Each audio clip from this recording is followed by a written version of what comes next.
नमस्कार रसिक हो. साहित्य जगताची सफर साहित्य रस by Aarshi Radha just for you. आमच्या या उपक्रमात आपल्या सगळ्यांचं पुन्हा एकदा खूप खूप स्वागत.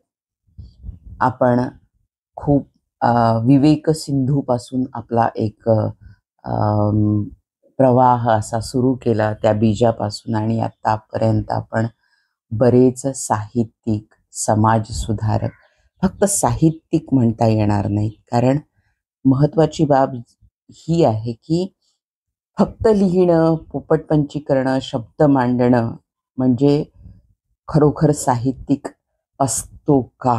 तर मला असं वाटत नाही की आपल्या महाराष्ट्रातलं साहित्य हे खूप जगण्याच्या खऱ्या ज्ञानातनं आलेलं असं साहित्य आहे.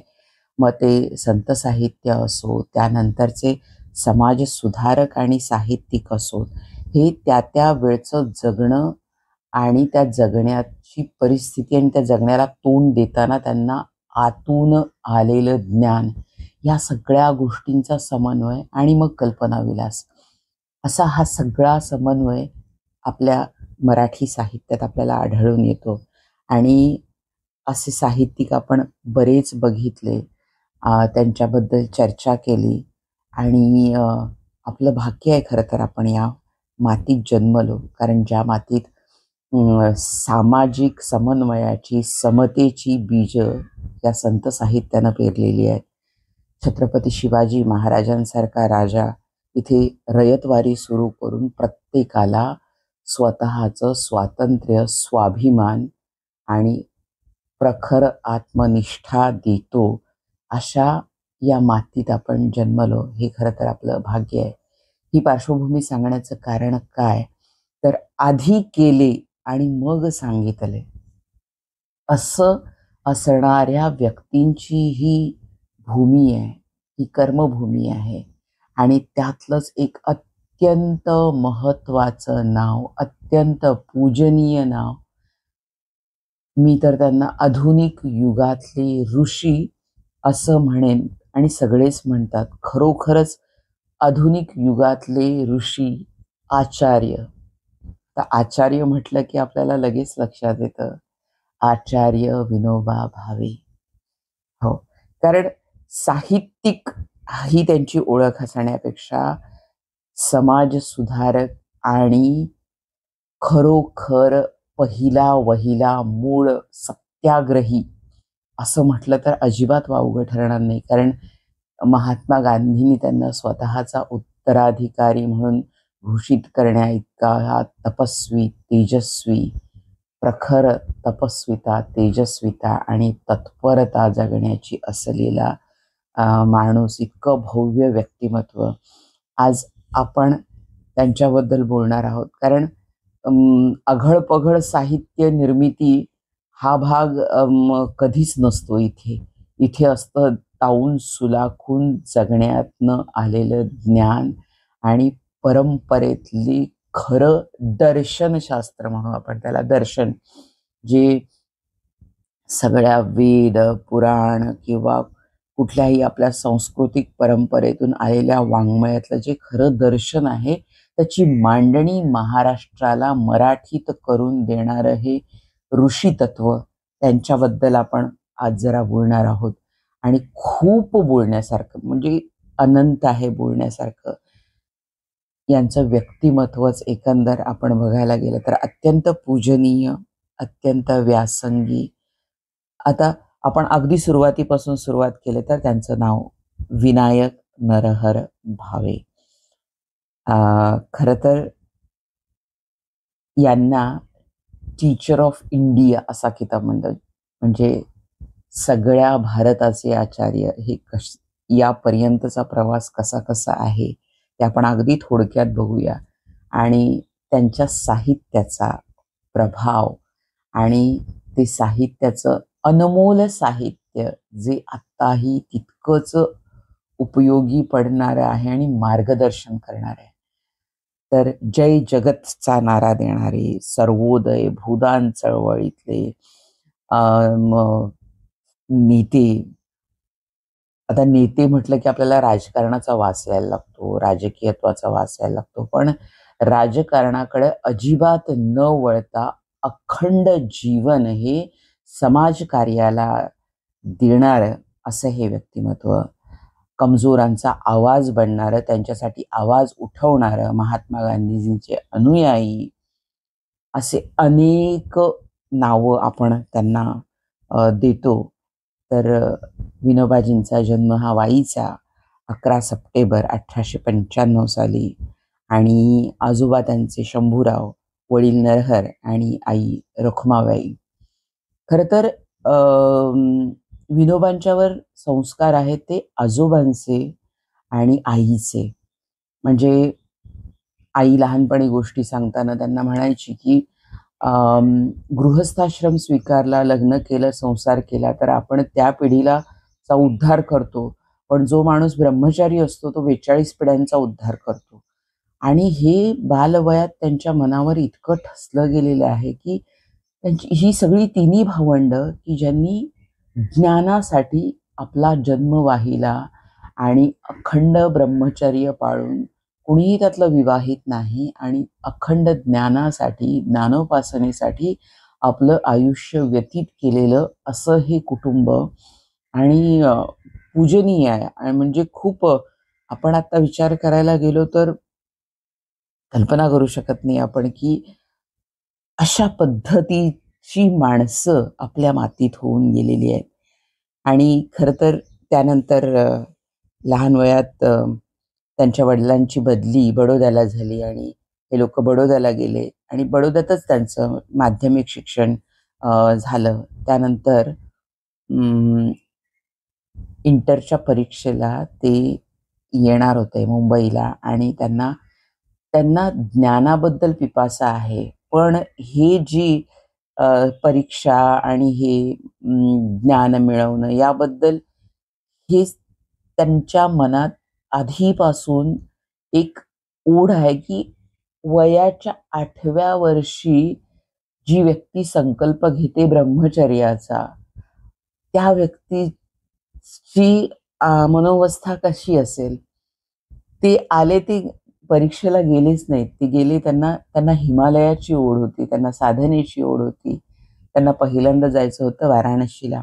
तिथून ते हिमालयाकडे जाणार होते आणि अशा प्रकारे तिथं वाराणसीला आल्यावर त्यांना गांधीजींचं म्हणजे युनिव्हर्सिटीमध्ये, तिथल्या युनिव्हर्सिटीमध्ये, बनारस युनिव्हर्सिटीमध्ये गांधीजींचं भाषण त्यांनी ऐकलं आणि ते इतके मुग्ध झाले त्यानं आणि त्यांच्यावर त्या भाषणाचा इतका परिणाम झाला की जे ते शोधत होते, जे ते साधना किंवा कर्म कर्माची उपासना, साधना आणि एक क्रांती, कारण त्यांना बंगालच्या सशस्त्र क्रांतिकारकांबद्दल सुद्धा जाणून घ्यायची ओढ होती.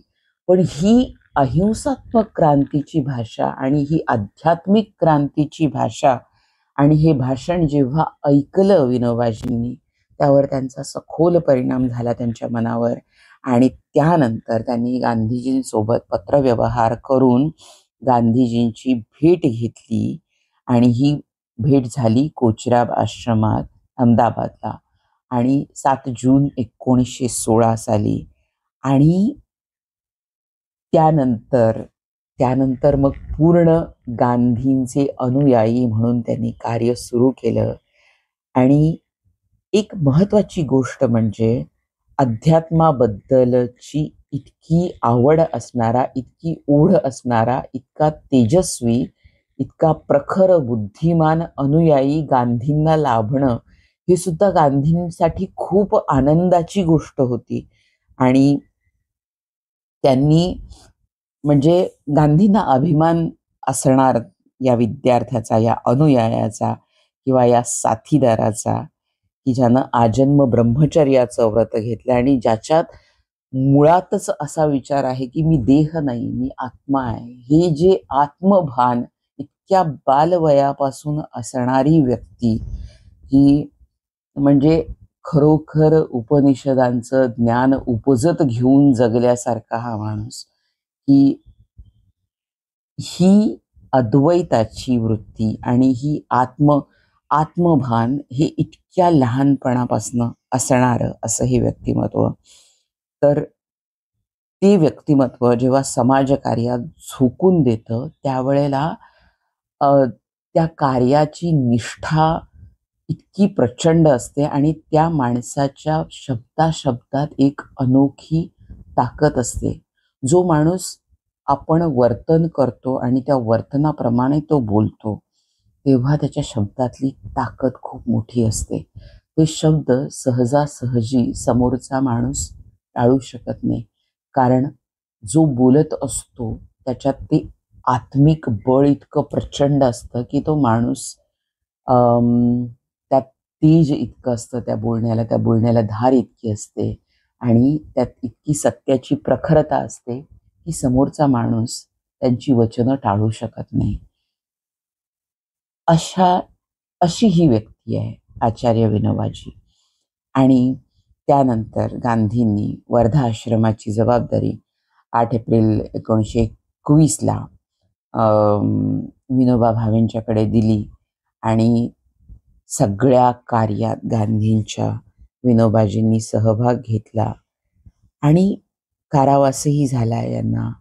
आणि कारावासात माणूस त्या एकांतात माणूस जास्त चिंतन करू शकतो आणि जास्त चांगल्या पद्धतीनं लेखन करू शकतो असं मत असणारे आत्मचिंतन आपण त्या कालावधीत त्या एकांतात जास्त करू शकतो असा तुरुंगवासाचा हा अर्थ घेऊन त्या तुरुंगवासाचा उन्नत उपयोग करणारे असे विनोबा भावे.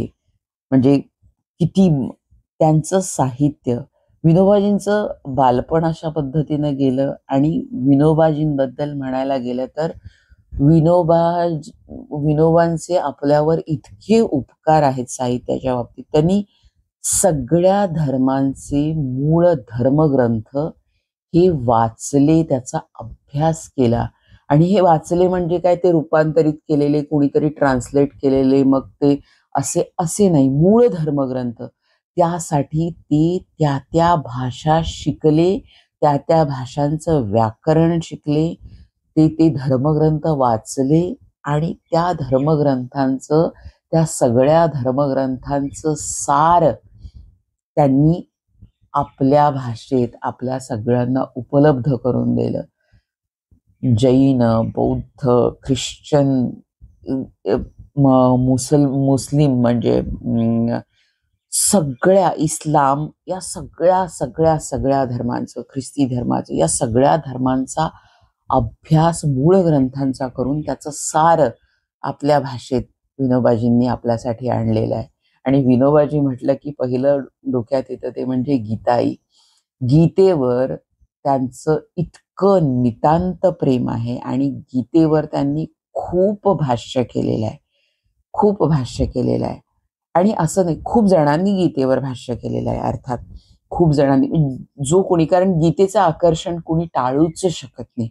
भारतामध्ये भगवद्गीतेचं आकर्षण कुणीही विद्वान टाळू शकत नाही. कारण सगळं काही केलं, सगळं काही लिहिलं वगैरे, तर त्याची पावलं आपोआप वळतात ती भगवद्गीतेकडे. तो आपल्या पद्धतीनं, आपल्या आकलनाच्या पातळीवर, आपल्या सगळ्या स्वत्वानिशी तो पुन्हा एकदा त्या उपनिषदाचं सार हातात घेतो आणि आपापल्या परीनं ती मांडणी करायला लागतो आणि आपल्याला गवसलेले अर्थ तो सगळ्या जनमानसाला देण्याचा प्रयत्न करतो. हे खूप विद्वानांच्या बाबतीत भारतातल्या झालेलं आहे. आणि विनोबाजींच्या बाबतीत सांगायचं झालं तर आपल्या आईला सुद्धा गीता कळायला पाहिजे, म्हणजे सहज वाचल्यावर ती कुणालाही कळायला पाहिजे, यासाठी त्यांनी गीताई हे तंतोतंत म्हणूयात आपण भाषांतर ओवीबद्ध रूपात आणलं. आणि त्यात त्यांनी इतकी संस्करणं केलेली आहेत. खरं तर जोपर्यंत ती सगळ्यातल्या सगळ्यांना कळत नाहीत तोपर्यंत ते त्यात, जवळपास माझ्या वाचनात असं आलं, ऐकण्यात असं आलं की 500 संस्करणं केलेली आहेत त्यांनी त्याच्यावर, की ते कळलं पाहिजे, कळलं पाहिजे. ते कळत नाही, कारण वर्ध्याच्या आश्रमात ते वाचून दाखवायचे गीता, महिला आश्रमात मुलींना. तर ते एखाद्या गोष्टीचा अर्थ कळला नाही तर ते पुन्हा त्याच्यावर काम करायचे. म्हणजे इतकं त्यांनी गीता ही इतक्या सहज सोप्या रूपात आपल्याला उपलब्ध करून दिलेली आहे. गीतेबद्दल त्यांनी खूप लेखन केलेलं आहे आणि त्यांची प्रवचनं ही नंतर कंपाईल केली गेलेली आहेत, ती शब्दबद्ध केलेली आहेत, ती मांडली गेलेली आहेत आणि अशी गीता प्रवचनं तुरुंगवासातली जी गीता प्रवचनं आहेत, जी 18 अध्याय आपण गीता प्रवचनाचं म्हणतो, तर त्याची शब्दबद्धता साने गुरुजींसारख्या अत्यंत आणि एक अत्यंत आदरणीय अशा व्यक्तिमत्वाकडून झालेलं आहे ते. आणि गीता प्रवचन खरं तर हा सगळ्यात महत्वाचा गीतेवरचा सगळ्यात सोप्या भाषेत वर्णन केलेला आणि खरा गीतेचा अंश. कारण गीता बऱ्याच जणांनी आपल्या आपल्या पर्स्पेक्टिव्हनी बघितलेली आहे.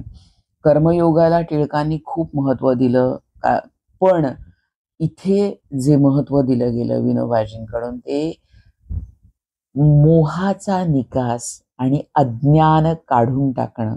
मूळ म्हणजे अज्ञान काढून टाकणं आणि ज्ञानाचा प्रकाश आत्मसात करणं ज्याला म्हणू आपण. कारण विनोबाजींची एक गोष्ट म्हणजे महत्वाची त्यांची जगण्याची पद्धत म्हणजे ज्ञान हे असंच दिलं तर ते पुस्तकी होतं, ते पुस्तकी ज्ञान आहे. पण ज्ञान हे दिलं गेलंय कुठं, तर प्रत्यक्ष युद्ध क्षेत्रावर दिलं गेलेलं ज्ञान आहे. आता गांधीजींचे अगदी अनुयायी असून सुद्धा गांधीजींची गीतेबद्दलची मतं वेगळी आहेत. कारण गांधी मानसिक तत्वावर हे महाभारताचं युद्ध किंवा महाभारत किंवा गीता हे आणि हे कौरव पांडव हे आपल्यातच असणारी व्यक्तिमत्व हे मानसिक पातळीवर मानणारे आहेत गांधीजी, असं त्यांनी नमूदही केलेलं आहे. पण आणि बाकीची ही कवी कल्पना आहे हे असं मांडणी त्यांची आहे. पण या बाबतीत विनोबाजी लखलखते अत्यंत तेजस्वी असे वेगळे आपल्याला का वाटतात, कारण खरोखर अज्ञान दूर करण्यासाठी आणि ज्ञान नेमकं काय आहे आणि सत्य काय आहे त्या सत्याचं दर्शन हे त्यांनी त्या कुरुक्षेत्रावर दिलेलं आहे श्रीकृष्णाने.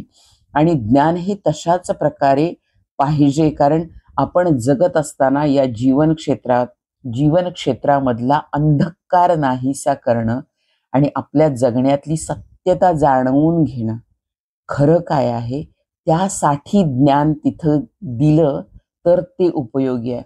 मला विनोबाजींचं आणखी एक वाचताना अतिशय आवडलं की खूप ज्ञान भरून उरलेलं आहे जगामध्ये, खूप ज्ञान भरून उरलेलं आहे.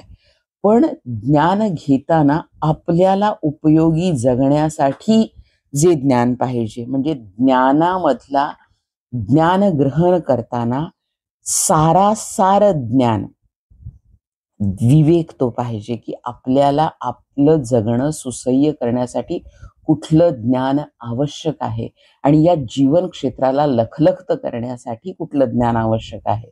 त्या सत्य ज्ञानाचं दर्शन ते जगताना आपण घेतलं तर ते ज्ञान खऱ्या अर्थानं आत्मसात होतं. इतर वेळेला आपण कसे विद्यार्थी असतो, परीक्षार्थी असतो, परीक्षा दिली की ते पुसलं जातं, ते परीक्षेसाठी मिळवलेलं असतं. हे बाह्यज्ञान. बाह्यज्ञानाला विनोबाजी माहिती म्हणतात. आणि जे अंतज्ञान असतं ते खरं ज्ञान असतं, ते जगण्याला उपयोगी पडतं, जे अनुभवातनं आलेलं असतं, जे आपण खरोखर हे सगळं वाचल्यावर आत्मसात करून जे आपल्या वर्तनात आणतो ते खरं ज्ञान, असं विनोबाजी म्हणतात.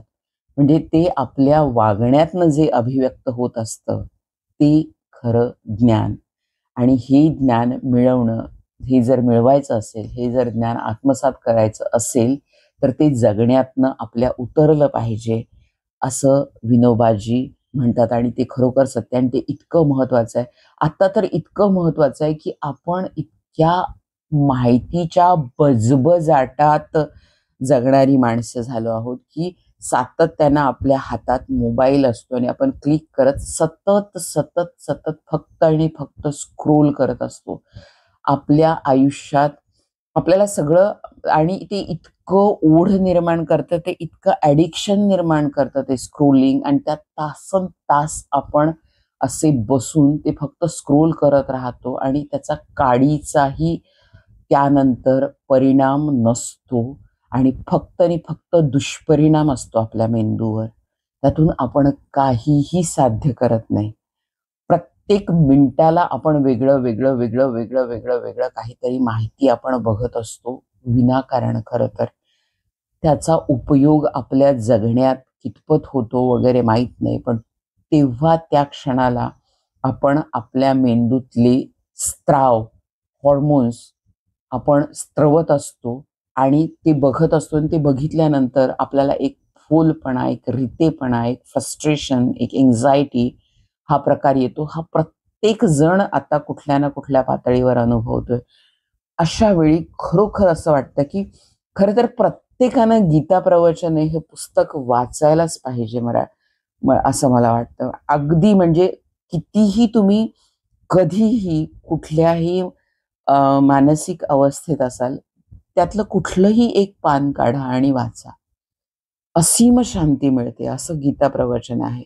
आणि विनोबाजींची भाषा एकतर स्वतःच्या विचारात क्लॅरिटी म्हणतो आपण, क्लॅरिटी ऑफ थॉट्स, शुद्धता असली तर ती शब्दबद्ध सुद्धा तितक्याच शुद्धतेने होते. क्लॅरिटी, त्याच्यामध्ये काहीही कन्फ्युजन्स नाहीत, अजिबात गोंधळ नाही. त्यांचं कुठलंही लेखन वाचताना आपल्या विचारांमध्ये सुद्धा ती शुद्धता अशी झिरपत जाते. हे त्या लेखनाचं खरं वैशिष्ट्य आहे असं मी म्हणेन खरं तर. आणि विनोबाजींचं सगळ्यात महत्वाची गोष्ट म्हणजे स्वतः ते सगळं अनुभवून स्वतः काम करत असताना आणि त्याबद्दल भाष्य करणं त्या कामाचं, हे सगळ्यात मोठं वैशिष्ट्य आहे.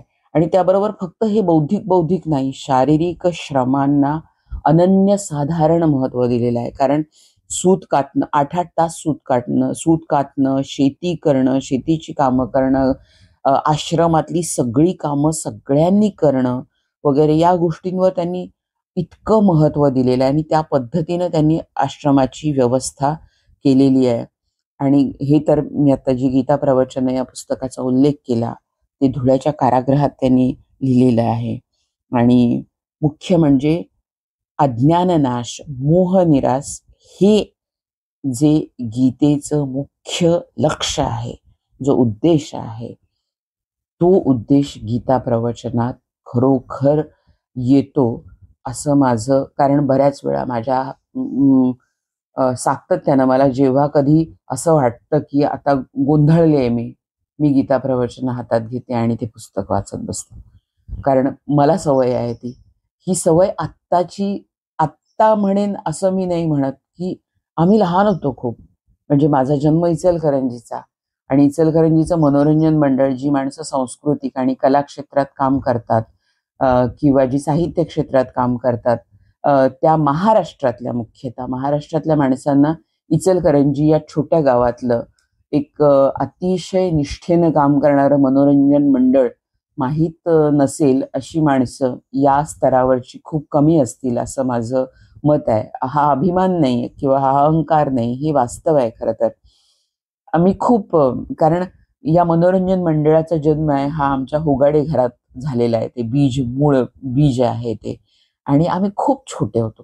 म्हणजे मनोरंजन मंडळाची सुरुवात 1974ला सार्वजनिक गणेशोत्सवातनं झाली आणि 77 सालापासून म्हणजे एक मंडळ म्हणून प्रतिष्ठा सुरू झालं त्याचं कामकाज. आणि त्यानंतर त्यातल्या व्याख्यानमाला, शिक्षणासाठी केलेली कामं आणि हे सगळं माहीत आहे तिथल्या आजूबाजूच्या परिसरात, महाराष्ट्राला. तर अशा मंडळाचा जन्म हा आमच्या घरात झालेलं हे मूळ छोटंसं रोप, हे बीज आता एक महावृक्ष झालेलं आहे.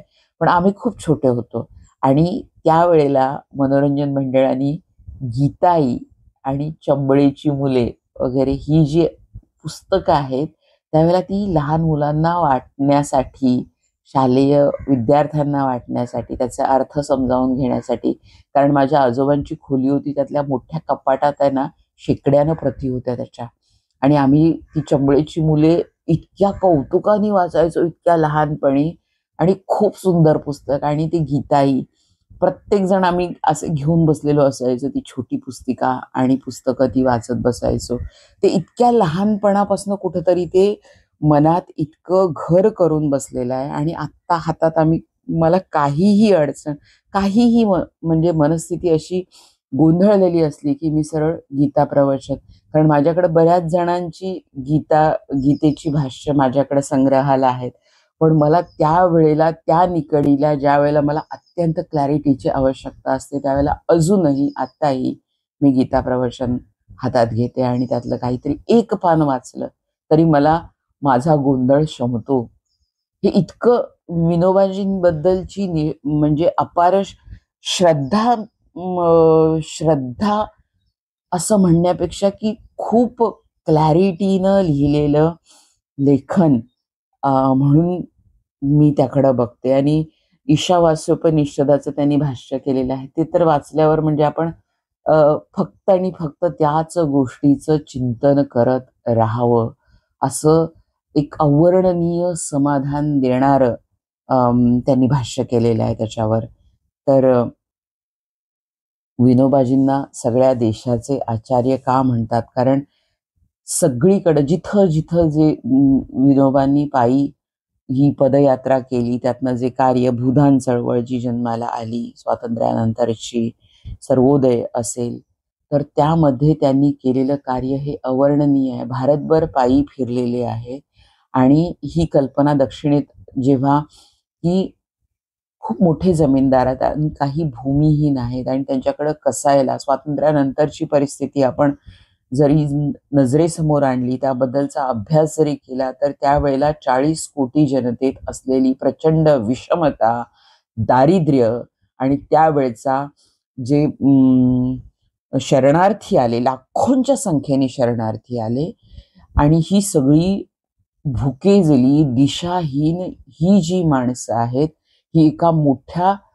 ट्रॉमातून बाहेर पडलेली माणसं आहेत. त्यांना एक दिशादर्शनाचं काम हे करणं अत्यंत महत्वाचं होतं. ही सगळी विस्कटलेली, बेचिराख झालेली ही जनता त्यावेळेला सावरून एक लोकशाही पद्धतीनं पुढं नेणं आणि एक हे सगळं सावरण्याचं काम त्यावेळच्या राजकारणी मंडळींनी कशा पद्धतीनं केलं असेल आणि त्याची सुरुवात ही खूप अतिशय, म्हणजे सगळी घडी बसल्यावर त्यावर इमला बांधणं ही खूप सोपी गोष्ट असते, पण सगळं अत्यंत विस्कळीत असताना त्या सगळ्याची मोट बांधण्यासाठी, कंबर कसून काम करण्यासाठी उभारी मनात निर्माण करणं आणि त्या दृष्टीनं त्यानंतर काम करत राहणं सातत्यानं, हे खूप म्हणजे खूप मोठं काम आहे.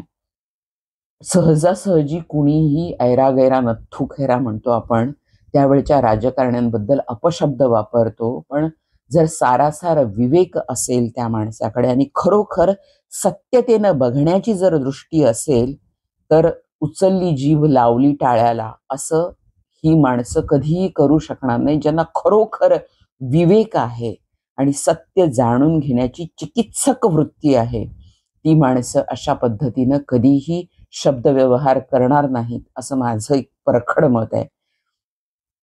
तर असो, या सत्याच्या जाणीवेबद्दल आणि या सगळ्या फाळणीनंतर विशेषतः लक्षावधी शरणार्थी जे आले, म्हणजे दिल्ली, पंजाब, राजस्थानमध्ये आले, त्यांना धीर देण्याकरता विनोबांना पंडितजींनी बोलावून घेतलं होतं.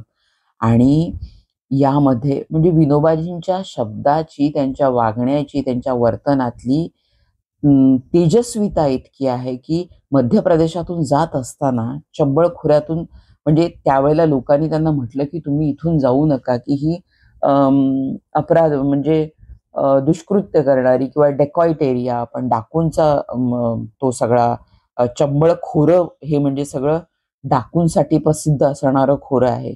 म्हणजे आत्ता सुद्धा आपण बरेच हिंदी पिक्चर बघितले त्यावेळेचे किंवा आत्तापर्यंतचे, तर चंबळ म्हटलं की डाकू, डकैत असंच एक प्रेझेंटेशन केलं जातं एक असं.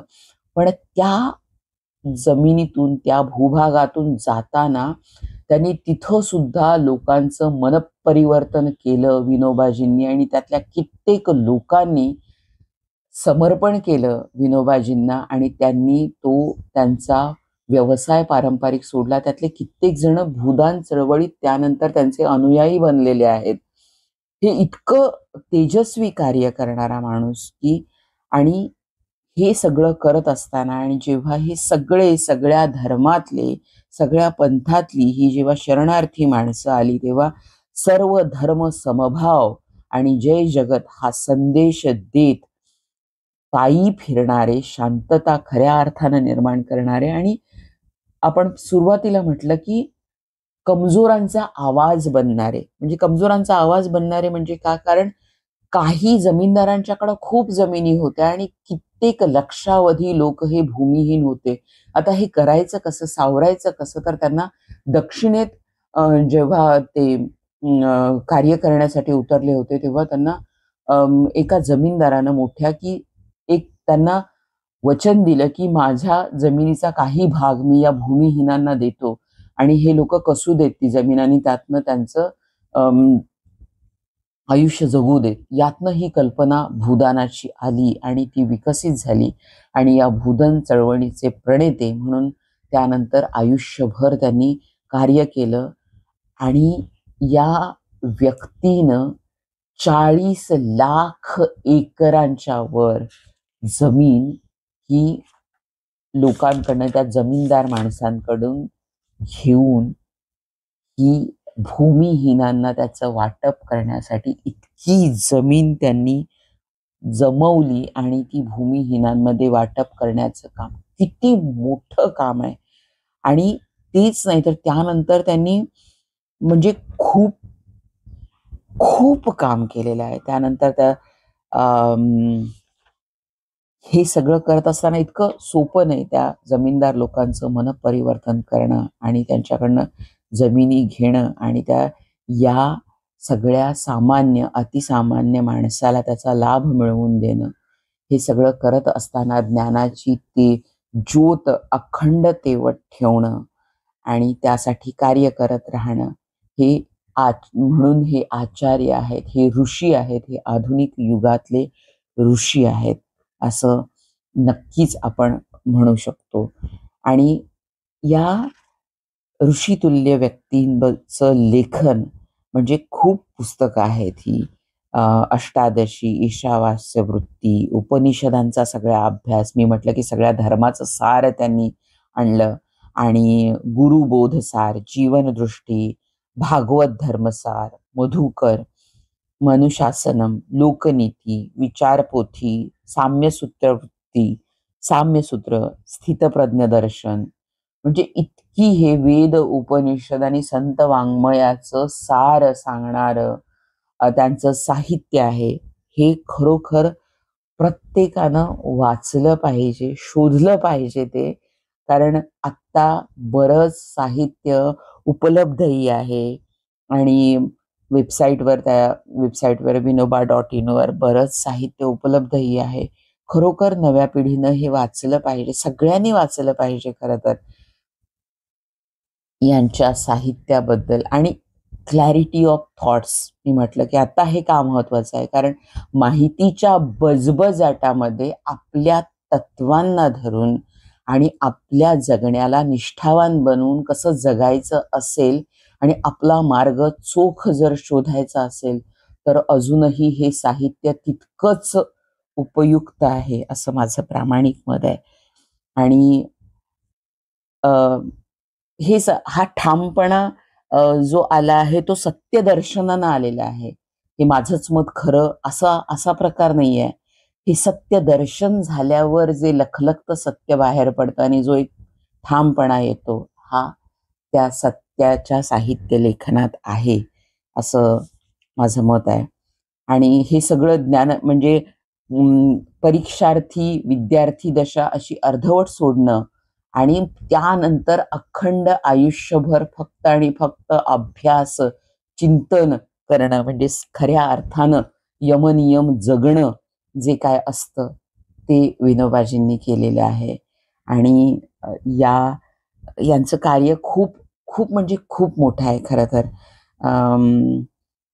आणि ते भारताच्या एका आध्यात्मिक, वैचारिक, नैतिक बैठकीसाठी खूप महत्वाचं आहे असं मी म्हणेन. कारण त्यांनी ज्ञानाला एक विद्यार्थी आणि शिक्षक कसे असावेत याबद्दलचे त्यांचे विचार खूप मार्गदर्शक आहेत. खरं तर शिक्षक आणि आचार्य यात काय फरक असतो आणि शिक्षकाने कसं असलं पाहिजे, शिक्षकानं ज्ञाननिष्ठ असलं पाहिजे.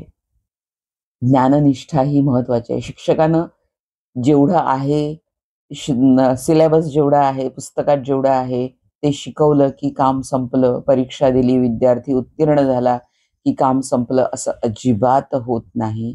तर शिक्षकानं ज्ञाननिष्ठ असलं पाहिजे, शिक्षकानं समाजनिष्ठ असलं पाहिजे आणि शिक्षकानं विद्यार्थीनिष्ठ असलं पाहिजे आणि ज्ञानानं सेवानिष्ठ असलं पाहिजे, असं त्यांचं मत होतं.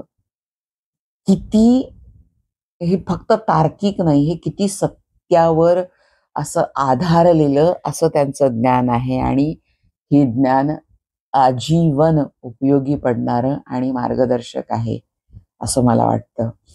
तर ज्ञान हे फक्त ज्ञान मिळवायला आणि त्या ज्ञानाचा अहंकारासाठी अजिबात नसतं. ज्ञान हे शब्द देतं. आपण वाचलं, हे वाचतो, त्याचे अर्थ समजावून घेतो. पुस्तकं हे आपल्याला ज्ञान देतात असं त्यांचं मत नाही. पुस्तकं हे शब्द देतात, अर्थ सांगतात, ते पण शब्दांनीच सांगतात. पण ते जेव्हा आपण आपल्या आचरणात उतरवतो तेव्हा ते खऱ्या अर्थाने ज्ञान होतो. कारण तो अनुभव असतो आपला आणि अनुभवातनं आलेलं ज्ञान असतं, हे खरं ज्ञान आहे. आणि त्यामुळं म्हणजे त्यांनी फक्त बुद्धीची शुद्धी हे ज्ञानाचं काम नाही, तर हृदयाची शुद्धी, गुणांचा विकास, ज्यातून गुणांचा विकास होतो. एखादं कार्य करा, लाखो लोक तुमचा उधो उधो करतील, पण त्यातनं जर तुमच्या कुठल्याही गुणाचा जर विकास होत नसेल तर ते ज्ञान नाही, असं परखड मत विनोबाजी व्यक्त करतात. हे खूप महत्वाचं आहे. आणि हृदयाचं शोधन म्हणजे काय, हृदयाची शुद्धी म्हणजे काय, तर आपल्यात असलेले दोष हे नाहीसे करायचे, नवीन दोष उत्पन्न होऊ द्यायचे नाहीत आणि गुणांचा सातत्यानं विकास करत राहायचा, म्हणजे हृदयाची शुद्धी, हृदय शोधन, अशी त्यांनी शिकवण दिलेली आहे. आणि आपण त्यानंतर हे गुणदोषातच अडकायचं नाहीये, पण आपण त्या गुणदोषाहूनही पुन्हा भिन्न आहोत. आपण फक्त याचे साक्षी व्हायचं आहे. हे आत्मदर्शन झालेल्या माणसाखेरीज कुणी बोलू शकत नाही. आपण साक्षी भावाने जगायचं आहे, कारण आपण म्हणजे हा देह नाही आहे, हे जेव्हा कळतं आणि त्यानुसार जेव्हा हा खरोखर मोह निकास आहे. खरं तर म्हणजे आपण देह नाही, आपण आत्मा आहोत आणि आपण या साक्षी भावानी फक्त हे कार्य करतो आहोत. निमित्त मात्र होऊन हे जेव्हा कार्य करतो आहोत त्यावेळेला कुठलाच मोह राहत नाही. माझं कुटुंब, माझं हे, माझं ते, हा कुठलाच मोह नाही. आपण फक्त साक्षी भावानं ते कार्य करतो आहोत आणि आपण फक्त निमित्त मात्र आहोत. या देहात आपण हे कार्य आहे जे आपल्या समोर आहे आणि आपलं जे कर्तव्य आहे ते निर्मोही होऊन निष्काम कर्मयोगावर जास्त भर दिला आहे. आणि निष्काम कर्मयोगी हा जास्त चांगल्या प्रकारे काम करू शकतो, हे विनोबाजींनी आपल्या आचरणातनं सिद्ध केलेलं आहे. आणि त्यासाठी ही व्यक्ती खूप महत्वाची आहे, ही पूजनीय आहे. फक्त पूजनीय नाही, तर ती आचरणात आणण्याचे विचार देणारी ही व्यक्ती आहे. आणि ते आचरणात आणलं पाहिजे. आणि थोडं तरी किमान, खूप सगळं आत्मसात करणं आत्ताच्या जगात खूप अवघड आहे. या सगळ्या व्यवहारी जगात वगैरे आपण म्हणत असलो तरी सुद्धा त्यांनी दिलेला एक विचार जरी धरून आपण सातत्यानं त्या विचाराची कास धरून जरी आपण पुढं चालत राहिलो आणि त्यांचा चिंतन करत राहिलो तर त्या चिंतनातनं आणि त्या अभ्यासातनं आपल्याला बरंच काही साध्य होत जातं. हे मी खरं तर स्वानुभवानं सांगते असं मी म्हणेन. आणि अशा ह्या व्यक्तीनं आपलं आयुष्य सुद्धा कशा पद्धतीने, म्हणजे प्रायोपवेशनाने त्यांनी आयुष्य संपवलेलं आहे. हे सगळं कार्य करून आल्यानंतर, जर्जर झाल्यानंतर त्यांनी वर्ध्याच्या आश्रमातच पुन्हा राहायचं ठरवलं. आणि त्यानंतर आता प्रायोपवेशन म्हणजे यामध्ये अन्न पाण्याचा त्याग केला जातो आणि शरीर संपवलं जातं, की शरीर आता आत्म्याला साथ देत नाही, जर्जर झालेलं आहे आणि ते शरीर सोडणं आता महत्वाचं आहे. असा हा एक अत्यंत म्हणजे आपल्या संस्कृतीमध्ये हा एक विचार आहे. अजूनही जैन धर्मात संतारा घेतला जातो. म्हणतात की हे अन्न जल त्याग करून ज्यावेळेला अतिशय जराजर्जर झालेलं आहे व्याधींनी शरीर किंवा शरीर आपलं काम करत नाही, त्यावेळेला स्वेच्छेनं प्राणत्याग करण्याची पद्धती अजून सुद्धा जैन धर्मीयांमध्ये आढळते. पण आपल्याकडे आता ते हिंदू धर्मात नाही. आता आपण खूप कमी माणसं आहेत किंवा तर अशा प्रायोपवेशनाने म्हणजे अन्न जलाचा त्याग करून हळूहळू आपलं शरीर संपवणं हा भाग त्यामध्ये आहे. तर अशा पद्धतीनं विनोबाजींनी हा देहत्याग केला आहे असं मी म्हणेन. कारण कार्य त्यांचं खूप मोठं आहे आणि रॅमन मॅग्सेसे पुरस्कार मिळवणारे ते पहिले, हा आंतरराष्ट्रीय पुरस्कार मिळवणारे ते पहिले भारतीय आहेत. आणि अशा माणसांना खरं तर ही पुरस्काराच्या खूप वरची मंडळी आहेत खरं तर. आणि त्यांना विनोबाजींनाही मरणोत्तर भारतरत्न पुरस्कार मिळालेला आहे. असं हे खूप महान मोठं व्यक्तिमत्व या मराठी मातीत आहे आणि त्यांचं मार्गदर्शन हे अखंड आपल्याला मिळतंय, ते उपलब्ध आहे. आणि त्या ज्ञानाचा लाभ आपण आपल्या जगण्यासाठी आणि आपलं जगणं अधिकाधिक सत्याकडं नेण्यासाठी, आणि जे सत्य आहे ते सुंदर असतं, म्हणजे सत्य शिवाहून सुंदर हे असं आपल्याकडं मानलेलं आहे. तर खरोखरच जगणं जेव्हा सुंदर करायचं असतं आणि सत्याकडे न्यायचं असतं, तेव्हा अशा मंडळींच्या ज्ञानाची आणि त्यांच्या जी काही शिकवण दिलेली आहे ती खरोखर आत्मसात करण्यासाठी आपल्याला जी चेतना मिळते ती अशा माणसांच्या चरित्रातून आणि त्यांच्या साहित्यातून मिळत असते. आणि आपण सगळ्यांनी त्याचा जास्तीत जास्त लाभ घ्यावा. गीता प्रवचने ही तर नक्की नक्की नक्की वाचा. आणि मंडळी, पुन्हा एकदा म्हणजे शतशः नमन, कोटी कोटी वंदन आणि दंडवत अशा या व्यक्तीला. आणि साहित्य जगताच्या सफर या उपक्रमाच्या निमित्तानं